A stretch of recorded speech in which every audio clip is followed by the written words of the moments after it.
Hi అందరికీ welcome back to our channel Nishu's mom and princess daughter. ఈ వీడియోలో చూసారు కదండి, అర్ధనారీశ్వర టెంపుల్ అండి.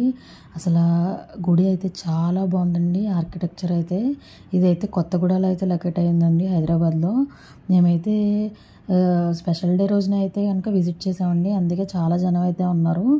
అండ్ మొన్న శివరాత్రి రోజునైతే జనం 2 కిలోమీటర్స్ దాకా అయితే ఉన్నారంటండి. ఇక్కడ అన్నీ కూడా గుడి పక్కనే ఇలాగా ఒత్తులు అవన్నీ కూడా అమ్ముతున్నారండి. మనం ఏమీ కూడా తీసుకెళ్ళక్కర్లేదు. అండ్ మేము ఇక్కడైతే 360 ఒత్తులు అయితే తీసుకున్నామండి. అండ్ చాలా పీస్ఫుల్గా ఉన్నదండి. టెంపుల్ అయితే చాలా బాగుంది. అండ్ మేము ఇక్కడైతే 360 ఒత్తులు అండ్ ఉసిరి ఒత్తులు అయితే తీసుకున్నాము. అండ్ నిషిక అయితే వీడియో తీస్తున్నానని హాయ్ చెప్తుంది. నిషిక వాళ్ళ పిన్నాళ్ళు అయితే వచ్చారండి. ఇంకా మన దగ్గర ఆగదు. చూసారు కదా గాలిగోపురం ఎంత బాగుందో, అసలు ఆర్కిటెక్చర్ అయితే అసలు ఎంత బాగుందో అండి. అండ్ గుడి కూడా మొత్తం కూడా బ్లాక్ కలర్లో అయితే ఉంటుందండి. అండ్ ఇది ఏదో పురాతన కాలంలో గుడిలాగా చాలా వైబ్రెంట్గా ఫీల్ అవుతాం అండి మనం. అండ్ ఇక్కడ లోపలికి వెళ్ళంగానే అయితే త్రిశూలం అయితే పెట్టారండి, చూసారు కదా. అండ్ గుడి మీద కూడా అన్ని దేవతల రూపాలు అయితే ఉన్నాయండి. అండ్ ఇక్కడ చెట్టు కింద అయితే పెద్దమ్మ తల్లి అయితే ప్రతిష్ఠించారండి. చాలా బాగుంది అసలు. అమ్మవారిని చూస్తుంటే చాలా నిండుగా అయితే ఉన్నారండి. అండ్ పక్కనే రేణుకా ఎల్లమ్మ తల్లి అండి. అండ్ ఇక్కడ కింద నాగులు కూడా ఉన్నాయండి, 2 పక్క పక్కన ఉన్నాయి. Ardhanarishvara temple and Yellamma temple అండి. అండ్ చెట్టు కింద అయితే మనకి పెద్దమ్మ తల్లి అయితే దర్శనం ఇస్తున్నారండి. అండ్ ఇక్కడైతే గోవులు కూడా పెంచుతున్నారండి. అండ్ ఇక్కడ గోశాల కూడా ఉన్నది. అండ్ గుడి ఎదురుగుండా అయితే ఇలాగా మనకి 360 ఒత్తులు కానీ ఏ ఒత్తులైనా సరే వెలిగించుకోవడానికి చాలా కన్వీనియంట్గా అయితే ప్లేస్ అయితే ఉన్నదండి. అండ్ మేము ఇక్కడైతే 360 ఒత్తులు వెలిగిస్తున్నాము. అండ్ ఉసిరి ఒత్తులు కూడా వెలిగిస్తున్నామండి.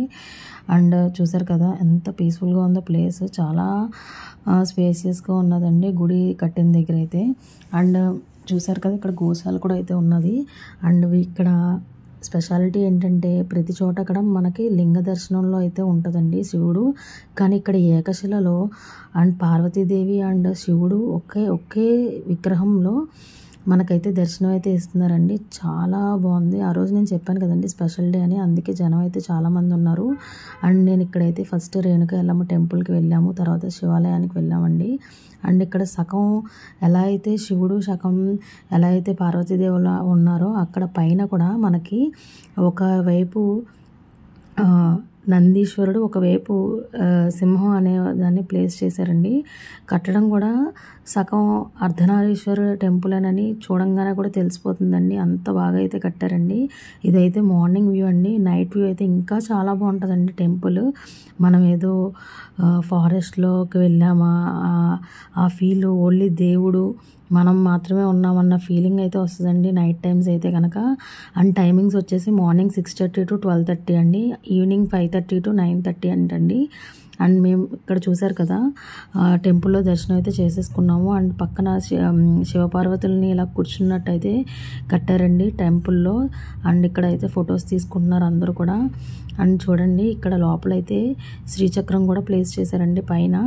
గుడిని మహిపాల్ అండ్ మాధవి గారు అయితే కట్టించారండి, వాళ్ళ సొంత సైట్లో సొంత డబ్బులతో కట్టించారంటండి. అండ్ ఇక్కడైతే ప్రత్యేక రోజుల్లో పంచమి రోజని, పౌర్ణమి రోజని, అండ్ శివుడికి సంబంధించిన ఏ స్పెషల్ డే అయినా సరే, అండ్ సంకట చతుర్దశి రోజుని కానీ హోమాలు కానీ మంచిగా పూజలు అయితే చేస్తారంటండి. అండ్ ఇక్కడ రేణుకా ఎల్లమ్మ టెంపుల్ చుట్టూరా కూడా 9 రూపాలు దేవతల్ని అయితే నేమ్స్తో సహా అయితే అక్కడ చెక్కారండి మొత్తం గుడి చుట్టూరా. అండ్ ఇక్కడ అర్ధనారీశ్వర టెంపుల్ పైన అయితే మొత్తం శివుడికి, పార్వతికి, దేవికి సంబంధించిన అంత ఆర్కిటెక్చర్ అయితే ఎంత బాగుందో అండి. అండ్ ఈ అర్ధనారీశ్వర టెంపుల్ మీకు కనుక నచ్చినట్లయితే మీరు కూడా ఫ్యామిలీ మెంబర్స్తో అందరితో వెళ్ళి దర్శించుకోండి. అండ్ మేమైతే చాలా పీస్ఫుల్ టైం అయితే స్పెండ్ చేసాము ఈ టెంపుల్ దగ్గర. అండ్ మనం ఇంత దర్శనం చేసుకున్న తర్వాత టిఫిన్స్కి ఎక్కడ వెళ్ళాలి అని అనిపిస్తూ ఉంటుంది. మేమైతే ఇక్కడ దగ్గరలో ఉన్న దక్షిణ దేశపు రుచులకి అయితే వచ్చామండి. మీరు గూగుల్లో కనుక నియరెస్ట్ ప్లేస్ అనేది దక్షిణ దేశపు రుచులు టిఫిన్స్ అని కొడితే కనుక మీకైతే లొకేషన్ చూపిస్తుంది. చాలా దగ్గరే అండి ఆ టెంపుల్ నుంచి. మేము ఇలా అయితే బ్రేక్ఫాస్ట్ అయితే కంప్లీట్ చేసుకున్నాము. మేము టెంపుల్స్కి వెళ్ళాలంటే మార్నింగే చాలా పీస్ఫుల్గా అయితే దర్శనం చేసుకోవచ్చు, జనం తక్కువ ఉంటారని మేము మార్నింగ్ టైమ్సే ప్రిఫర్ చేస్తామండి. అండ్ మేమైతే ఇలాగ టిఫిన్ కంప్లీట్ చేసుకొని బ్రేక్ఫాస్ట్, లంచ్ అండ్ స్నాక్స్ కూడా ఉన్నదండి ఇక్కడ. దక్షిణ దేశపు రుచులు. అండ్ మా వీకెండ్ అయితే ఇలా కంప్లీట్ అయిపోయింది. దేవుడి దర్శనంతో అండ్ టిఫిన్ అయితే కంప్లీట్ అయిపోయింది. అండ్ మీకు కనుక ఈ వీడియో నచ్చినట్లయితే లైక్ చేయండి, షేర్ చేయండి, సబ్స్క్రైబ్ చేయడం మర్చిపోద్దు. Bye friends.